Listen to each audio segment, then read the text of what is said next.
इसलिए तो मेरा नाम राजा बिरदत है। हम यहाँ का राजा हैं। हमारे पास बेशुमार धन संपत्ति है, मगर कोई संतान हमारा नहीं है, कोई काम का नहीं। तो ऐसी तो इसी जंगल में आए कि इसमें मरने के लिए आए, तो ऐसी कोई बात नहीं है। लोग एक फल देते हैं, अपना पत्नी को खिला देना। तो उनका पत्नी दो था, दयामंती सोनामंती। अब ये पत्नी को देते हैं तो वो नाराज़ होता है, वो पत्नी को देते हैं वो नाराज़ होता है। चाकू लेके दो भाग कर दिए, दोनों को आधा आधा खिला दिया। आधा ही आधा ही अंग दोनों से पैदा लिया। मांस का लोथरा है, न रो सकता है, न हंस सकता है, न बोल सकता है। ये राजा बिरदत सोचा कि जो भी हुआ मांस का लोथरा कोई काम का नहीं, उसको उठा के जाके जंगल में फेंक दिए। जरा माता उनसे घूमते घूमते आ रहे थे, देखिए कि राजा बिरदत को मैंने वरदान दिया था, प्रयोग नहीं कर सके, उनका दो पत्नी था, ऐसा कर दिया। उठा के आंचल में रख लिए, रखने के बाद में विचित्र जगह बैठ करके सोने को कील पर जोड़ करके बनाया। ऐसे कहते हैं जरासंध, मगर उनका असली नाम है जोड़ासंध। जोड़ करके बनाया गया, हाँ जोड़ासंध, जोड़ करके बनाया गया। दो माँ से पैदा लिया, दोनों आधा आधा भाग था, जोड़ करके बनाया, तो उसका असली नाम हुआ जोड़ासंध। ऐसे बोलते हैं जरासंध। तो 12.5 वर्ष तक अपने साथ में रखे। रखने के बाद में जो है 12.5 वर्ष तक रखे अपने साथ में माता जरा, और 10,000 हाथी की ताकत प्रदान करके राजा बिरदत को सौंपने के लिए गए कि राजा बिरदत, तुमने अपने पुत्र को अपने फेंक दिया था जंगल में, इसको मैंने जोड़ के बनाया, इसका नाम है जोड़ासंध, रखो संभालो। 10,000 हाथी का ताकत मैंने इसे प्रदान किया है। रखे, कुछ दिन के बाद में शादी हुआ उनको, रखे हैं कुछ दिन संभाल करके, कुछ दिन के बाद में शादी हुआ। शादी होने के बाद में उनका 2 लड़की हुआ। दोनों लड़की की शादी की कंस के यहाँ। कंस के यहाँ से जो भी दूध आता था, इनके क्या आने गाय, तो अपने दूध को करेंगे क्या। ये 4 एकड़ में था अखाड़ा, हल्दी चंदन मिलाकर अखाड़े में ढाल देते थे। कुश्ती लड़ने वाला को गिरने बिजड़ने से कोई दुख तकलीफ ना होगा। कृष्ण भगवान वहाँ वध कर दिए, मार दिए कंस को।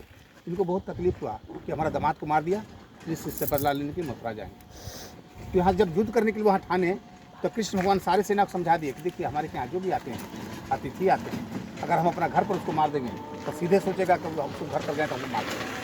उसको मारना होगा, उसको घर पर चढ़ के मारना होगा, यहाँ नहीं मारना। तो कृष्ण भगवान युद्ध करते थे, भाग जाते थे, युद्ध करते थे, भाग जाते थे। 17 बार वैसा ही किए। मथुरा छोड़ के द्वारकापुरी चले गए। तो यहाँ जाकर के द्वारकापुरी में जो है ना, पत्थर उधर फेंके, सोचा इसे सुधरने वाला हमसे नहीं है। वहाँ से कृष्ण, अर्जुन और भीम आए रथ में बैठ के। पहाड़ का उस साइड नदी का उस पार रथ ला के गिराए ना, उसका नाम रखा है गिरियक।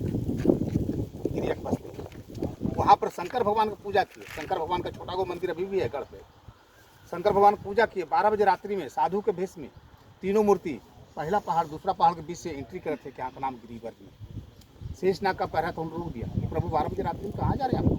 साधु के भेष में तो जा रहे हैं भ्रमण करने के लिए। तो भ्रमण करने के लिए दिन में होता है, रात में नहीं होता। आप किसी और देश से जा रहे हैं। दिन जो है पत्थर उठा के मारने के लिए ऊपर से चट्टान, तो शेषनाग दिन रोकने लगे पत्थर पर। अभी भी जो है वहाँ शेषनाग का छापा पड़ा हुआ है पत्थर। तीनों मूर्ति सुबह सुबह चले गए कहाँ? जेतवन, जरासंध के पास में। तो सुबह सुबह किन्हीं के पास में जाइएगा तो पूछेंगे क्या सेवा कर सकते हैं, क्या खाइएगा, पूछेगा ना भाई। हम तो बनाते नमक रोटी, आप मगर आ गए हैं तो आपको आपके चलते तो मराना पड़ेगा। तो कृष्ण जरासंध महाराज पूछे कि बोलिए प्रभु आप लोग का सेवा क्या कर सकते हैं? तो सेवा क्या करेंगे? आपसे युद्ध करना चाहते हैं। साधु का ऐसा उद्देश्य नहीं होता है युद्ध करने के लिए।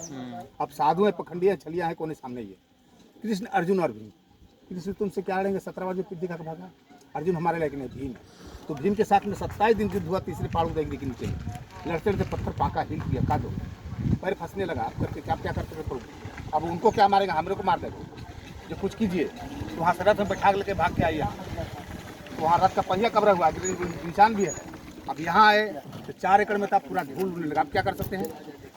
तो इसके बांस का दतमन लेके इसके ऊपर चढ़ करके टांग जीत मारने के लिए टांग जीत फेंकते थे, फेंकते थे ज्वाइंट होकर लड़ना। कैसे नहीं, विपरीत जगह में फेंको, दाएं वाला बाएं, बाएं वाला दाएं। तो कृष्ण भगवान के इशारे पर यही ना 28वां दिन मार गिराया। ये 4 एकड़ में था। यहाँ मिट्टी उठा उठा के ले जाने लगा इधर के पालमान। सोचा इसको मिट्टी लगा के मैं भी पालमान बन जाऊँगा। सरकार सोचा खत्म हो जाएगा, इतना बोल दे के छोड़ दिया गया निशानी के लिए। यहाँ का नाम गिरिवर, गिरी का मतलब पर्वत, बर्ज का मतलब बासी, रहने वाले मगध जाइए घूम के आइए।